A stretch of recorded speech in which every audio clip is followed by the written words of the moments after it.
in vacuum. So they are first order derivatives.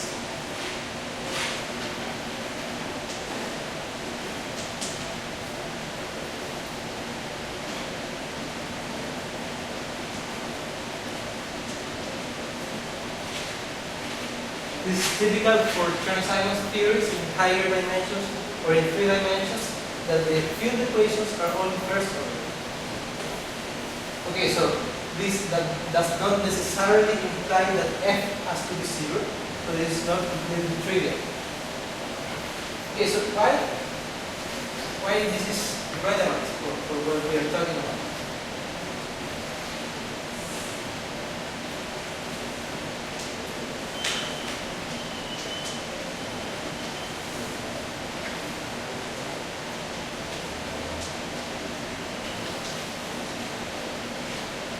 If you want, you can perform a dimensional reduction here. And, well, this is a bit technical. You divide the indices in an index that goes from 0 to 3 and one index that is 4, like this.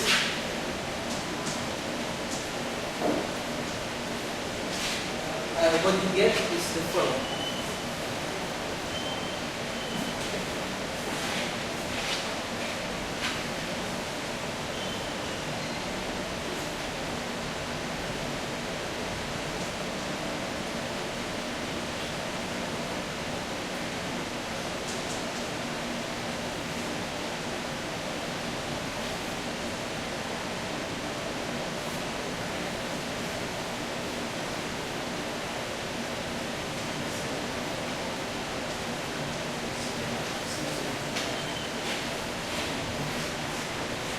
Okay, so there are some numerical factors here and here which I don't care about, plus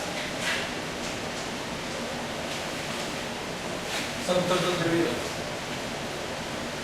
So this A4 is this dust component. If you assume that it does not depend on the space-time coordinates, then this goes away. And you are left with a theory that looks very much like this here, but it includes an extra field. And this is what people call axionic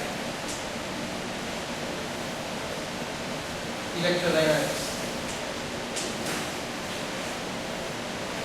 And this is the axiom.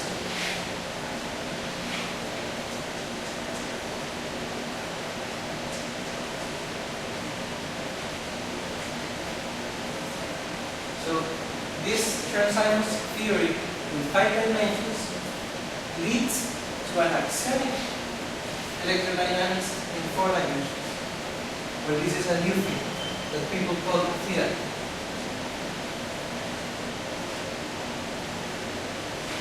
And now, what's the symmetry of, what's the gauge transformation of this axiom? I'll write it down in minutes.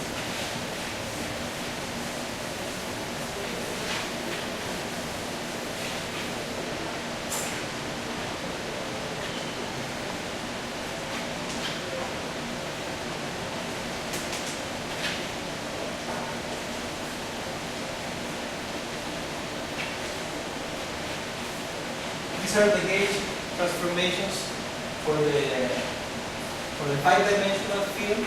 So if you put here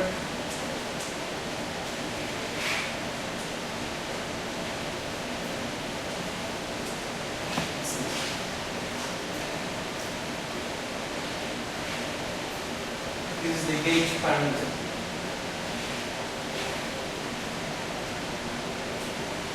Well,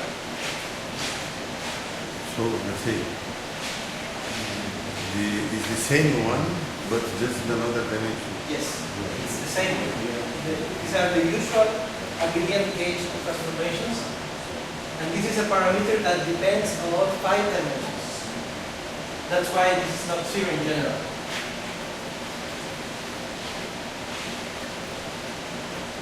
And so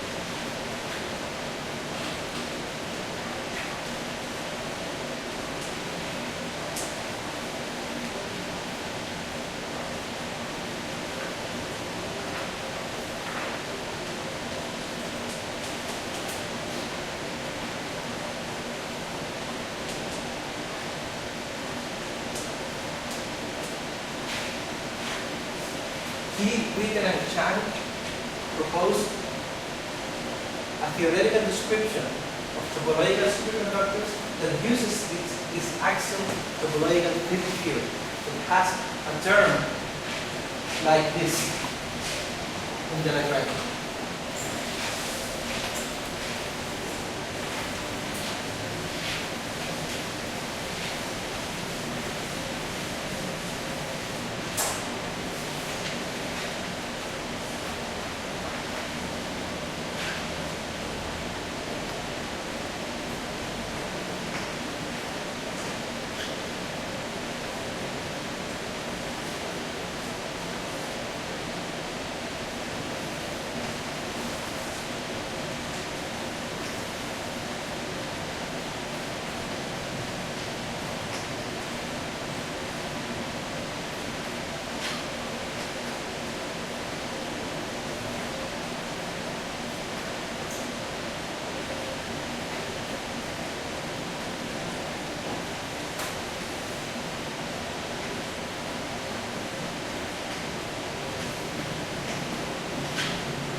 That's the Lagrangian they propose.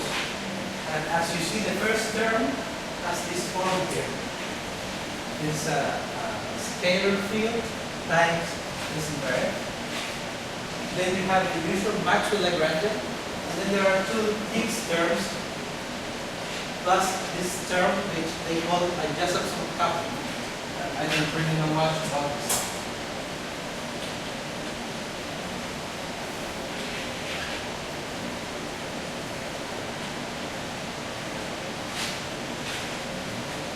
And so, as I showed you, this term can be seen as arising from a five-dimensional theory. And the nice thing is, these two terms can be seen to arise from five-dimensional Maxwell theory as well. So if you take Maxwell theory in 5 dimensions and perform a dimensional reduction, then you get a 4-dimensional Maxwell Lagrangian plus this kind of term. It's not so direct, but Can it you can define work. for us what is theta L, theta R? These are fields that these guys introduced to model the superconductor, but I'm not sure really about what exactly do they mean physically. Acho que o Humberto knows that this Josephson phase, no? Humberto, I think he can explain that. Please. I mean, these fields, you can explain in Portuguese. I mean, no problem. It's just to explain the meaning of this phase, Josephson phases. Why there are two phases? Because what they propose is that you have a superconductor, you have a sort of another medium, and you have another superconductor. So there is a sort of two superconductors. It's like a Josephson effect. It's separated by some strip of material. So it introduces these two phases to, the role of these two phases is to give the Meissner effect. Because that term, the mu theta L minus 2 AU squared, this term over there, it gives the force a mass. It's a sort of unitary gauge for a theory which has spontaneous symmetry break. So just one example, we can illustrate a little bit about the meaning of this Josephson phase. Agora pode ser fácil, desculpa. Você tem assim, ó, o supercondutor, você tem a seguinte construção, né? Você tem um supercondutor, aí você pode fazer o seguinte: as cerâmicas supercondutores têm essa estrutura. Você vai lá para a microestrutura dela, é assim, ó. Pode dizer assim, você pode substituir como se fosse um grão aqui, quadradinho. Aí, como você tem a junção do grão, na junção do grão você tem uma série de defeitos. Eles substituem um supercondutor aqui, aqui é um material cheio de defeitos, né? Seria um isolante, né? Ou então poderia ser até o vazio, né? E aí você teria outro supercondutor. Então, o quadro qual é? O quadro o item fala, né? Com essa lagrangiana, quem mora aqui, ó, não consegue perceber 4 dimensões, não consegue perceber as outras dimensões. Mas o θL, ele moraria aqui, ó. θL moraria aqui. E o que acontece no real é o seguinte: quando você tem um supercondutor, por tunelamento, a corrente passa aqui, certo? Mas quem está no defeito não consegue perceber que teve um tunelamento, né? Agora, nessa visão dele, que ele está apresentando aqui, me parece que acontece o seguinte: o ambiente que se tem um espaço-tempo, se a gente mora aqui, nesse espaço-tempo, por que a gente não percebe o Axon agora? Porque existe um mecanismo de Higgs, né? que faz com que gere massa, né? No fóton normal, e você não consegue medir o A4, certo? Por quê? Porque só se você estivesse fora, você veria que existe um tunelamento aqui. Mas quem está morando lá, no defeito aqui, não consegue perceber isso, né? Então é isso que essa Lagrangiana está dizendo para a gente. The picture it's like this. There's a topological superconductor, 3 + 1 dimensions, and this is interpreted.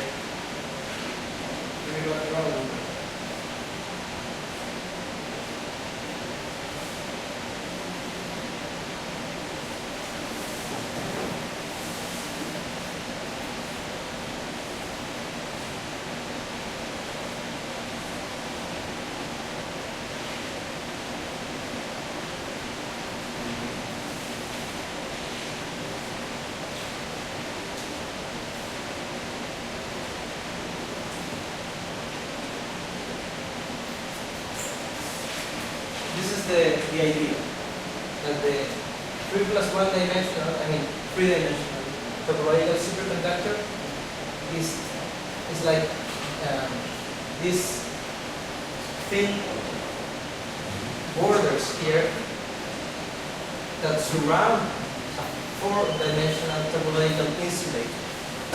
That's where inspiration comes from, to consider this 5-dimensional material. So what he did was basically to show that every term here, except this Josephson pattern, must be said, can be regarded as coming from a 5-dimensional theory. Chern-Simons theory here, Maxwell theory there. So I think that's what I wanted to convey. Essa daí, obrigado, valeu, obrigado. Vamos dizer, a ideia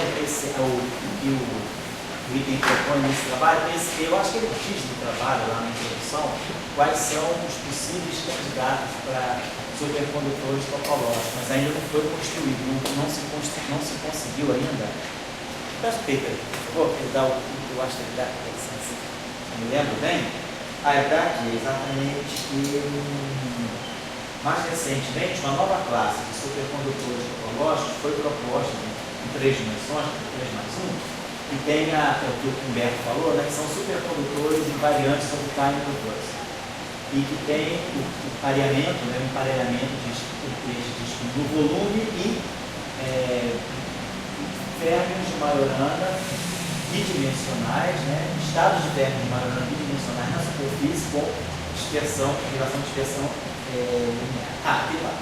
Candidatos em estado sólido a supercondutores tridimensionais também já foram propostos, né?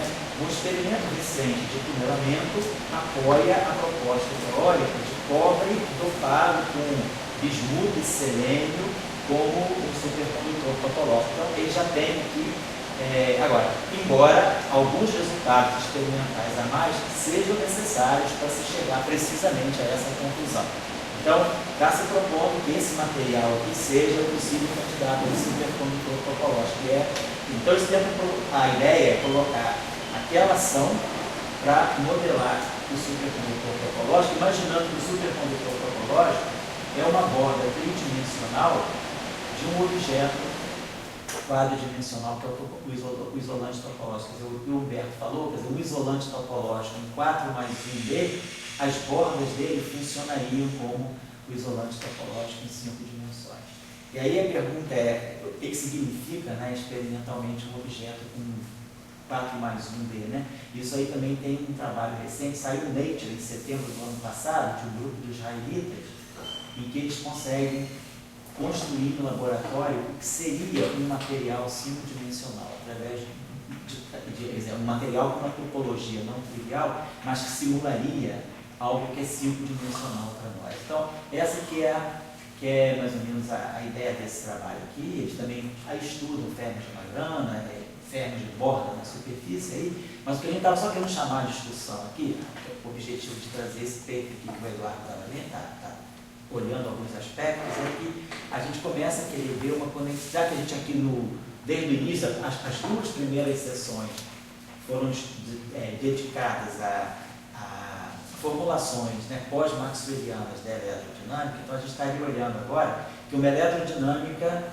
com termo de Chern-Simons em 5 dimensões, e é interessante notar que em 5 dimensões o termo de Chern-Simons ele é necessariamente cúbico, né? O termo abeliano ele é cúbico, portanto ele já é um termo de interação, ele não é um termo de livre, né? E é um termo não linear, seria uma interação não linear do fóton, né? Esse termo em 5 dimensões, ele pode, juntamente com o termo de Maxwell também em 5 dimensões, gerar esse lagrangiano fenomenológico que o Itten e Kirtzan propõem aqui no trabalho deles. Tá certo? É só essa que é o estímulo que a gente está lançando isso para ver a conexão. Olha, agora a gente viu esse banho de coisas aí, de novidades, de materiais aí, possibilidades, é o que se chama de novos estados da matéria, né? Estados em que aparecem excitações de matéria que são de natureza eminentemente topológica. Então, a gente queria deixar agora a discussão em aberto. Com a presença do Alexandre, que é experimental, é ótimo, porque aí tira a gente um pouco da viagem também. Você já mediu coisas aí, né? Então, eu queria lançar a discussão agora. Se alguém quiser colocar alguma questão, se alguém quiser colocar alguma ideia, alguma coisa que leu fora disso, que foi discutido aqui, a sessão está aberta. Agora a palavra é de todos. Certo? Agora a bola rola. Temos inclusive um matemático na plateia, se quiser acrescentar alguma coisa mais sobre o que são termos de Chern-Simons em 5 dimensões. O Eduardo está estudando também, né, Eduardo? Porque o Eduardo, quer dizer, a formação dele, a especialidade dele é essa gravitação de Lovelock, ele conhece bem teoria de Chern-Simons em todas as dimensões, né? Eu acho que eu tenho uma preceptória para estudar teoria de Chern-Simons em todas as dimensões. E o que você está vendo também é que uma teoria não abeliana, né? Isso, em 5 dimensões, a redução dimensional dela também traz alguns termos ali, aquela eletrodinâmica. Então, está se criando um pouquinho aproveitando o conhecimento do Eduardo aí de Chern-Simons em 5 dimensões, ou em dimensões genéricas, né? Tentar ver se alguns aspectos, quer dizer, a ideia é essa, alguns aspectos que nesse paper, esses três autores aí colocam, dentro de uma visão mais fenomenológica, o que a gente quer procurar ver é se a gente consegue reproduzir, não tem nada de novo, mas a gente está procurando ver se a gente consegue entender alguns termos que são colocados fenomenologicamente, se vai um pouco além no estudo da teoria em 5 dimensões. Então, tem alguma coisa que a gente pode tentar ver através, inclusive, de uma formulação não abeliana em 5 dimensões. Uma formulação não abeliana em 5 dimensões parece também trazer alguns elementos interessantes. O único termo que fica fora de toda a discussão é aquele termo que é o chamado Joseph Kaplan, né? Josephson Kaplan, que ele acopla, né, as fases, o que é o θL, quer dizer, eu acho que LR, né, seria esse supercondutor daqui e esse supercondutor daqui. Pelo que o Humberto me explicar, o supercondutor, essa fase de Josephson, ela é uma espécie de uma fase coletiva, não é isso? Você pode dar uma explicadinha só rapidinho o que é uma fase de Josephson, porque você sabe isso bem melhor que eu. A gente viu, né, que para o material se defender da entrada de campo magnético, né, por que ele se defende? Né? Você pode pensar do ponto de vista clássico, porque um elétron que deforma a rede, de um lado ele se comunica com um elétron que deforma a rede do outro lado, né? Aquela visão. A gente sabe que um elétron desse lado deforma a rede de tal forma, a rede vai ficar próxima assim, depois ela volta a ser normal, né? Como eu apresentei no seminário. Certo? Então o que vai acontecer? O campo magnético, então esse elétron aqui vai se comunicar com esse elétron daqui. Se eu colocar um campo magnético aqui, eu vou ter um desalinhamento disso aqui, né? A força de Lorentz vai fazer um ir para um lado e outro ir para o outro. Então você acaba com o desalinhamento. Então você acaba com a ligação elétron via fônons. Então não pode acontecer isso. Para não acontecer isso, o campo magnético é expulso. Ou seja, a interação eletromagnética é blindada, então o fóton é massivo nos supercondutores, né? Então, aproveitando essa figura aqui, o supercondutor, só alongando um pouco mais, que ela está melhor que a minha, né? Mais bonita. Então, o que acontece é que o material todo fica numa fase só, uma fase θL, né? Ou seja, se eu tentar desalinhar, porque a gente sabe que o parâmetro de ordem ele vai ser um φ zero, né? Mais uma fase aí θ, né? Essa fase, simetria de fase ou de gauge, né? Do eletromagnetismo, coloca essa fase como uma fase local, θR, né? Mas quando você chega no modo coletivo, no do supercondutor, essa fase fica rígida. Ela não depende de R, ela é toda, porque todo mundo está na mesma onda. Né? Podia pensar que todo mundo está na mesma onda. Coerência. Uma coerência. Então você tem uma coerência θR e outra coerência θR, né? Aqui. E quando você tentar mover, né? Colocar uma DDP aqui, né? Para tentar mover essa junção justa, você vai ver que você vai induzir uma DDP aqui, né? Colocando o fio aqui, você vai induzir tunelamento, né? Porque isso aqui, isso aqui não é supercondutor, está fora porque está fora do 3+1, né? Que é supercondutor. E o nosso espaço-tempo seria o defeito, né? Dessa junção justa. Então a gente observaria indiretamente efeitos de tunelamento daqui para cá.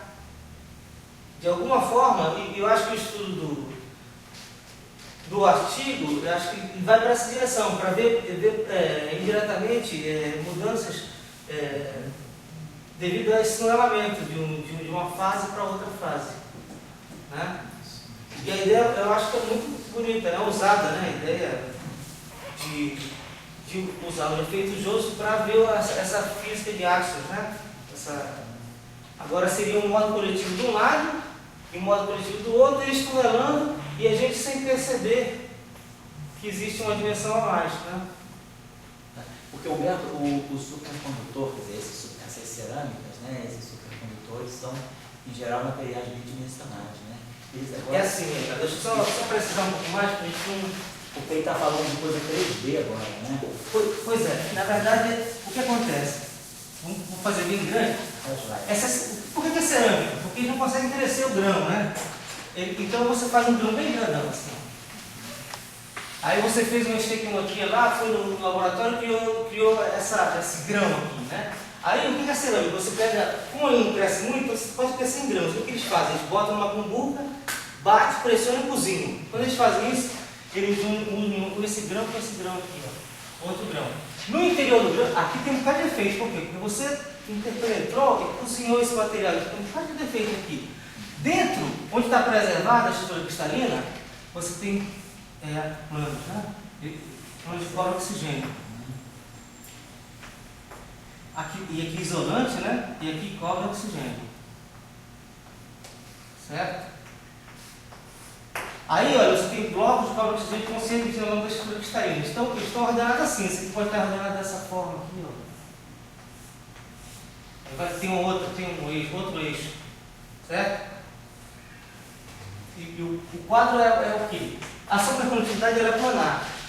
Os modos coletivos que se acredita, eles se formam primeiro aqui, depois atravessam o bloco e ficam todos volumétricos.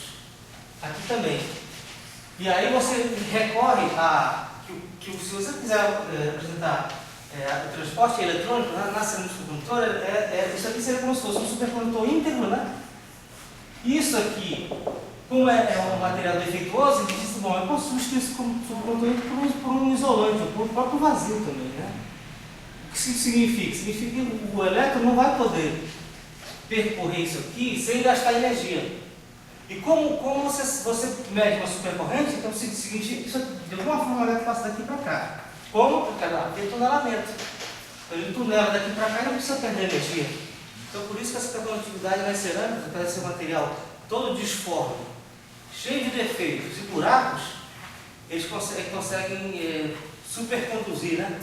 Conduzir corrente supercondutora, apesar dos efeitos materiais. Humberto, então, você diz que todas essas junções eles são junções tipo Joseph. Você pode realizar sendo uma série de junções Josephson que você tem ao longo do material. Né? Eles modelam até, quem tenta fazer um campo contínuo, ele pega as junções Joseph, uma sequência delas e faz um contínuo disso.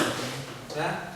Mas sempre a visão de São José para explicar o transporte das cerâmicas supercondutoras. Né? E aí, por exemplo, essa fase, né, a fase de Josephson, que é colocada de uma forma tão clara, né, nessa visão aí, a fase de Josephson, ela aparece no termo axiônico, né, no termo lá do FF2, o primeiro termo, que é o FF dual, então está a fase de Josephson lá, e depois a fase de Josephson, ela está acoplada ao próprio Force. Aquele termo ali, né, é um termo ele é típico, né, do gauge unitário, né, significa que isso aí está dando massa por fora, né, esse termo aí está dando. Porque se tivesse aqui, ó, desse aqui e desse aqui, ó. Exatamente. Quando você fizer a propaganda, você vê que vai ter contribuição para a massa. Vindo daqui e daqui, ó. Exatamente. No tratamento normal da supercondutividade, não falando do supercondutor topológico, essa fase de Josephson, ela aparece explicitamente no lagrangiano. Se você faz um tratamento lagrangiano, você consegue ver ela como um campo também. Consegue ver como um campo escalar, eles modelam como um campo escalar. Tá certo, exatamente, tá certo. E com esse termo aqui, com J. Esse termo é típico. Porque esse termo vai dar, esse é um termo de interferência, né? A lá interferência. Você tem a θ de um lado e a θ do outro. Então você vai ver que esse tunelamento é dado por esse cosseno. A expressão do tunelamento. A parte real do tunelamento. Dá um cosseno. Então tá certo. Ele nem coloca isso no quadro do paper, mas então isso aí é um efeito do tunelamento. Quer dizer, é um efeito da interferência das fases coerentes dos dois lados, né? Essa pode ser uma manifestação no bulk, né? No espaço-tempo, desse tipo de tunelamento. Por isso que aparece o J aqui, né? Tá certo. Então essa é a minha, assim, mais ou menos o que eu interpreto. Já esclareceu um pouco, assim, tá bem aberto esse J solto aí, não estava dando para perceber hoje, mas a gente agora entende. Quer dizer, ele está basicamente aqui, quer dizer, o que você fala das cerâmicas é cerâmica, isolante, cerâmica. Aqui é supercondutor topológico, isolante topológico, supercondutor topológico. É isso aí, parece que tá certo. A ideia deles é fazer o efeito Josephson colocando um isolante topológico no meio. Né? Eu acho que é isso aí. Daí a gente está usando, quer dizer, a gente está querendo compreender isso aí melhor. Na verdade, não é nem tanto para poder compreender o supercondutor topológico, mas é para compreender uma outra eletrodinâmica, né? Quer dizer, uma outra visão de uma eletrodinâmica, que seria eletrodinâmica 5-dimensional, com o termo do Jean Simons, né? Com o papel de descrever esse novo tipo de material. Essa que é a ideia que a gente está querendo ir mais à frente, né? Querendo compreender melhor. E tem toda uma discussão aí de Fermi de Majorana também, que agora, como o item diz, os autores dizem ali na introdução, você mostrou os Fermi de Majorana unidimensionais, né, se propagando ao longo de uma linha de junção. Aqui os ferros de Moirano estão se propagando ao longo de superfície, são ferros de superfície, não mais ferros unidimensionais. Então essa aí que é só para ilustrar um pouco do que está feito, que foi feito nesse trabalho. E aí agora as pessoas, se quiserem colocar questões, dúvidas, ou o Alexandre, na comunidade de vocês, a comunidade experimental, você tem, como é que está a repercussão dessa discussão dos supercondutores topológicos? Isso está na moda. Está muito na moda também, né? Toda semana tinha um seminário né? Na Califórnia. Onde você estava lá? Na Califórnia. Qual é o lugar que você estava? Irvine. Irvine. Mas assim, o pessoal está ainda buscando material, tentando O construir. pessoal está no começo. Né? O isolante topológico é uma coisa que está no começo. Mesmo o isolante topológico também, né? Experimentalmente falando, né? Mas já tem muitos materiais que já se comportam como tal. Não conheço, já existe. Já existe, conheço. né? E supercondutores também, né? Pergunta, estúpida. O que é um supercondutor topológico? O condutor topológico que você consegue guardar dentro dele modos de fermiões de zero, modos zeros de fermião. Ou seja, Os elétrons se conduzem pela superfície só. superfície de férmio. Eles moram na superfície de férmio.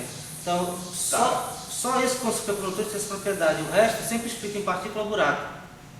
Onde a partícula buraco vai morar na superfície de férmio, se chama supercondutor topológico. Essa é a diferença. Mas eles se encontram ali, né? Porque Pra o poder que dar garante o isso ferro. é a espécie de simetria de inversão temporal que É isso que permite fica bem mais isso. claro. Então tá certo, isso aí eu não estou sentindo lá dentro ainda, mas isso aí é questão de a gente sentar e pensar um pouco mais. Eu também eu vejo a fala também, mas eu também não O conceito também. chave é esse. Né? É o conceito chave é esse. A gente tem que entender a inversão temporal garantida no modo zero. Tá certo. Porque é isso que garante o isolante topológico e o supercondutor topológico. É a É mesma que eu- ideia.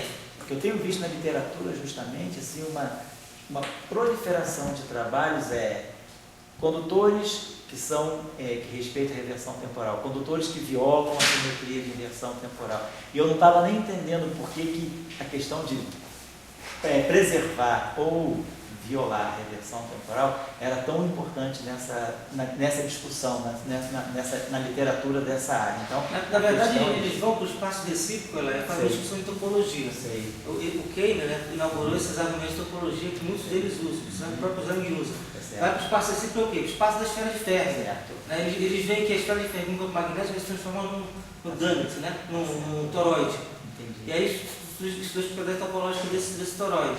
Aí eles vão nessas isolantes lá e eles percebem que a simetria temporal tem um papel importante lá, na topologia. Sei. Na topologia da rede recíproca. Da rede Tá recíproca. certo. Não no espaço de Exatamente. configurações, mas no Exatamente. espaço da E isso é uma ideia, estados. isso é uma ideia antiga. Que quando a gente estava estudando aqui na minha doutorado, Sei. a gente começou a estudar o Volovik. Lembro Que do Volovik, é certo. do Volovik que sai todas essas ideias. Apesar de não darem crédito para ele, Sei. mas é o primeiro cara que na literatura que vai para o espaço recíproco e fala de topologia. Até então, sem ele, até então ninguém falava nisso. Depois que ele inaugurou, fez os livros dele, né, de matéria condensada, e começou a dar as ideias para a teoria de campo, física e gravitação, cosmologia, que começou a criar uma cultura. Acho que esse cara, eu vou ver que o cara assim. Ele tem um livro muito bom que ele fala sobre topologia no espaço recíproco, que é o universo numa gota de hélio. É mesmo? Ele fez todos esses trabalhos que ele fez, ele colecionou no livro, né? Deve ter o PDF, né? Tem o PDF aí. Manda pra gente. Pra galera. Caçador de livro aí. Finalizando com a casca de nós lá. Exatamente. O universo assim, é uma gota de hélio. Não, é que ele tem tudo, transição de universo fase, tem- inflação. Né? É isso mesmo. Tem. Você manda pra gente aí, tá certo. Então tá, quer dizer, o conhecimento-chave, quer dizer, a questão toda da topologia é a topologia no espaço recíproco e não no espaço de configurações dele, né? Quer dizer, a topologia não trivial, ela está lá, né? Exatamente. Tá joia. Bom, agora aí, Álvaro, Pepe, Luiz, todo mundo que está aí, alguém tem colocações? Quer dizer, qual é a relação que tem? Que a gente começa a ver uma coisa interessante também, né? Uma relação assim, com a nossa área, né? Se a gente pensar que a gente está entrando numa fase aí interessante, né? Em que a teoria está levando à previsão de novos materiais, né? Quer dizer, os novos materiais estão tendo a discussão teórica está até precedendo a realização experimental. Eu me lembro que tem uma discussão séria dos semicondutores, né? Quando os semicondutores foram propostos, né? O Pauli dizia que, teoricamente, estava errada a ideia, que era impossível, nunca se construiria um semicondutor. E aí o Pauli errou.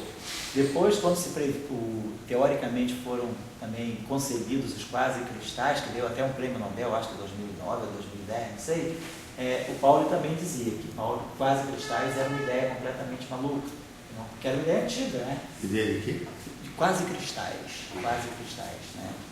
E agora a gente começa a ver, aí aparecem novos materiais, como esses isolantes topológicos, supercondutores topológicos, e aí esses materiais são previstos e depois, né, você falou, 2005 foi o trabalho do Kane, né? Depois a realização em laboratório, que o Alexandre está falando, está na moda, o pessoal está construindo esses materiais, né?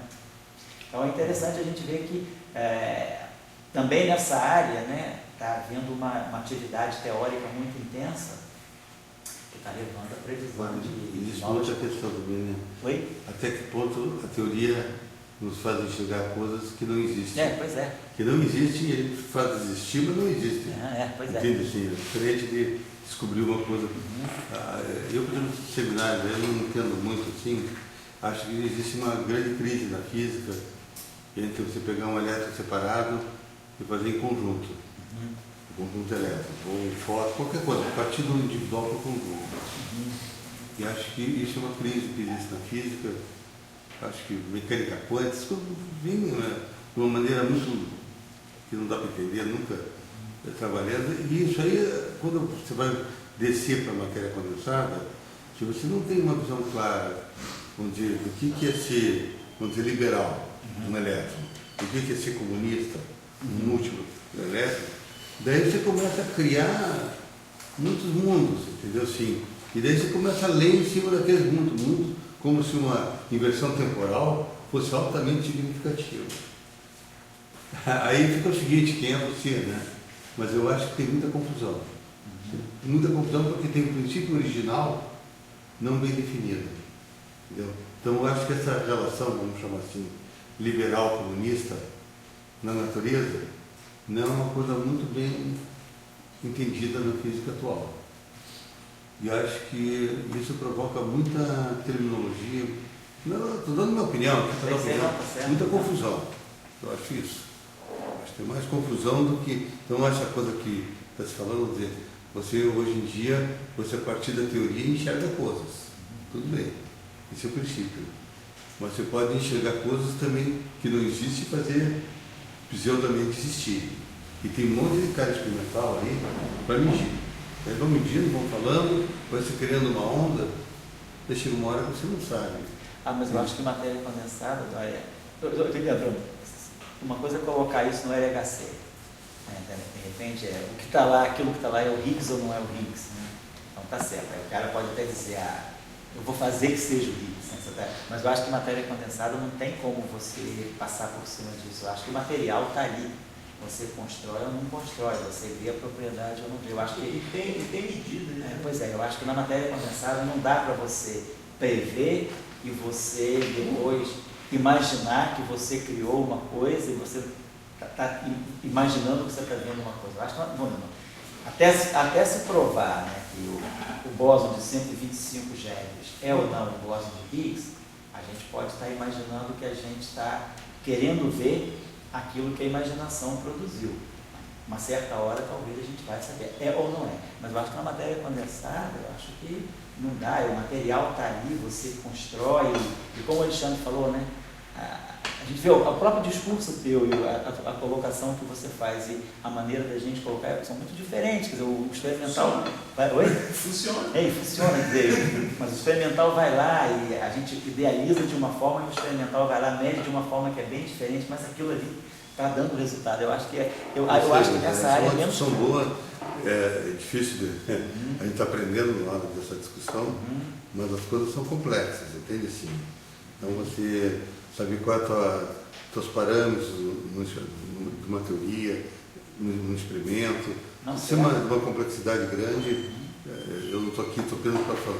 Também não entendo o que estou falando, assim, Não, tá certo. no sentido de uma discussão, mas eu creio que as coisas hoje em dia tem que tomar um ponto de vista que, digam, as coisas acontecem no plano teórico, e daí que você vai para a experiência. E o plano teórico, muitas vezes, não tem fundamento muito grande.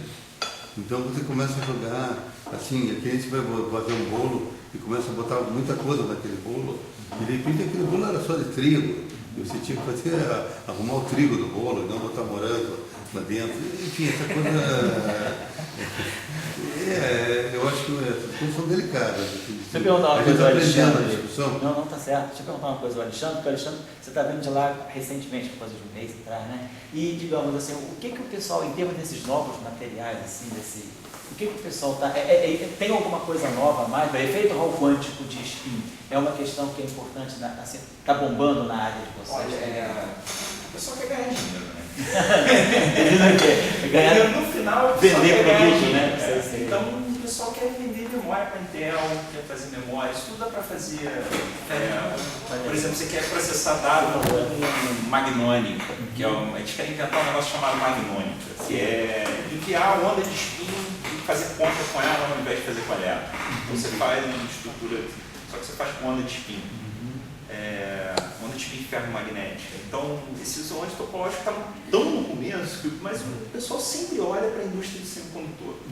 O pessoal que dá matéria condensada, no final, quando o pessoal vai falar, as aplicações, não, um dia a gente pode fazer uma memória com isso, ou então um transistor, ou a gente pode empacotar mais memória. Está sempre olhando para a indústria de semicondutor.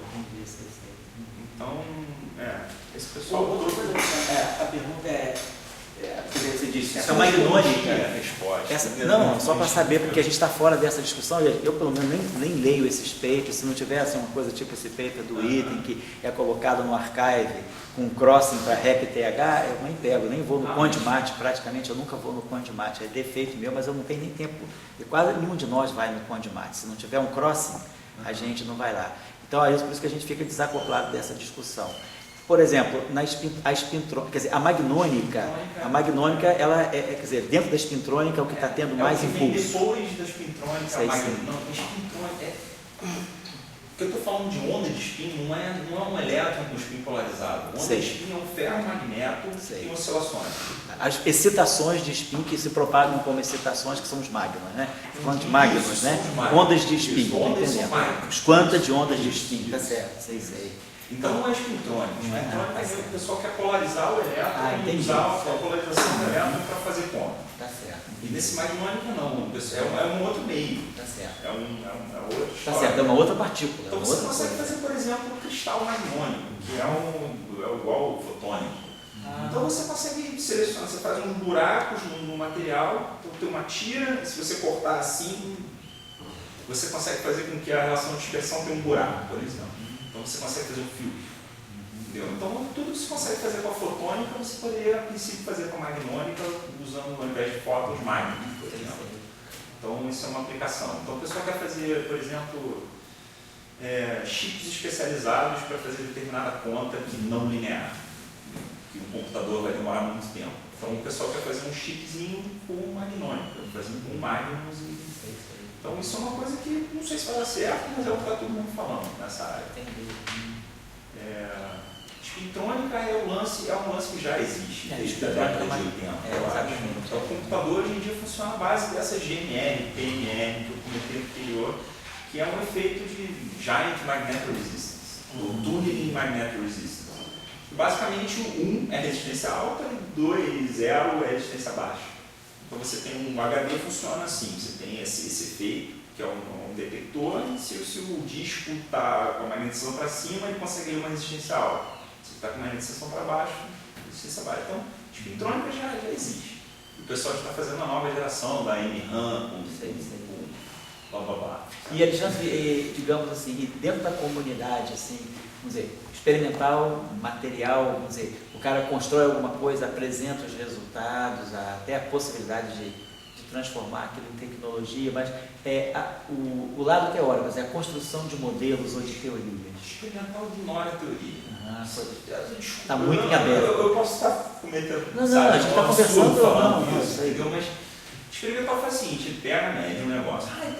assim talvez funcione. Ele vai lá e mede o negócio. Aí na hora de publicar o paper, ele faz um modelo, por exemplo, efeito Moore anômalo. O modelo do efeito Moore anômalo é linear, entendeu? Supomos que é linear e foi. Então, Você está metendo acoplamento. cara, você não acredita o que a gente faz. É tipo assim, a gente quer fitar uma curva. Beleza, vou botar um polinômio de ordem 12. Sabe? Aí tu fita um polinômio de ordem 12, cara. Aí publica lá, olha, conseguimos fitar um polinômio de ordem 12. Mas você diz assim, Em teoria. tá realmente faltando, quer dizer, o acompanhamento teórico está muito atrás, né? A maioria é fenomenológica. Todos os modelos que a gente usa, por exemplo, aquele do spin Hall effect, JS é igual a polarização do spin, cross, product, JC. Cara, O hamiltoniano acopla a espiônica, o máximo que o pessoal da matéria condensada, isso é o que eu conheço, né? O pessoal fez aquelas relações de Onsag, que é uma relação de condutividade. Então, eles aplicaram isso, o pessoal da matéria condensada tentou fazer uma teoria um pouco mais primeiro específica, rebuscada, utilizando essas relações de Onsag. Mas ninguém entende isso. Ninguém consegue. Tem previsões que o pessoal não conseguiu medir ainda, por exemplo. Esse é um saga do spin? Do Onsag Hawking? é condutividade térmica com condutividade de resistência. Você tem uma relação da condutividade térmica com a condutividade elétrica. Aí isso está de alguma maneira acoplado por duas equações. Eu não me lembro de Você falou também, faltou até eu comentar, depois ele aqui comigo, a gente estava conversando, ele lembrou uma coisa importante, que esse efeito Hall de spin, ele foi meio que reescrito pelo Hirsch, né? Ele deu uma... tanto que eles falam do velho e do novo, uma coisa meio... o artigo do Hirsch, eu até te passei, ele é mais... Ele é teórico. Ele é teórico, mas o artigo dele é bem light, o artigo... Não tem teoria. Eu achei que era experimental também o artigo, mas o cara é teórico. Não tem 4 contas inventadas. Tem JS igual a sigma vezes JC. Tem um acompanhamento lá. Então, é o Richard, um que eu te passei. então não tem teoria. A teoria é muito fraca. Realmente não tem essas porra. Nem pensar. Agora, a supercondutividade eu acho que o pessoal já está bem mais tá bem mais avançado. Já não sei nada sobre isso. Não teoria de estudei. dois, tá certo, entendi. Mas Tá isso joia. aí que você está falando, só uma adenda ao que ele está falando. Eu no mestrado eu fiz nuclear e eu trabalhei com experimental e interface teórica. Então era mais ou menos isso. Colisão de elétron com gás nobre, elétron argônio, né? Aí o cara metia lá, canhão experimental, media, não sei o quê. Vai fitar com o quê? Aproximação de Bethe-Born. Por quê? Porque funciona. Ela fitava a curva perfeitamente. Pegava a aproximação de Born, Bethe-Born, e usava a energia, acabou. Era um log neperiano de energia pela energia. Você tem uma curva assim, não importa de onde ele vem, fica gaussiana, lorentziana, entendeu? É assim que funciona. Então, depois você vai explicar, alguém da teoria vai tentar. Você tem uma curva, você tem que fitar ela, de alguma maneira. Tá certo. Tem mais alguma coisa aí? Agora eu queria falar uma coisa, Thales aí. Eu ia só fazer uma pergunta que o Bernardo até sabe. Aí já é pergunta de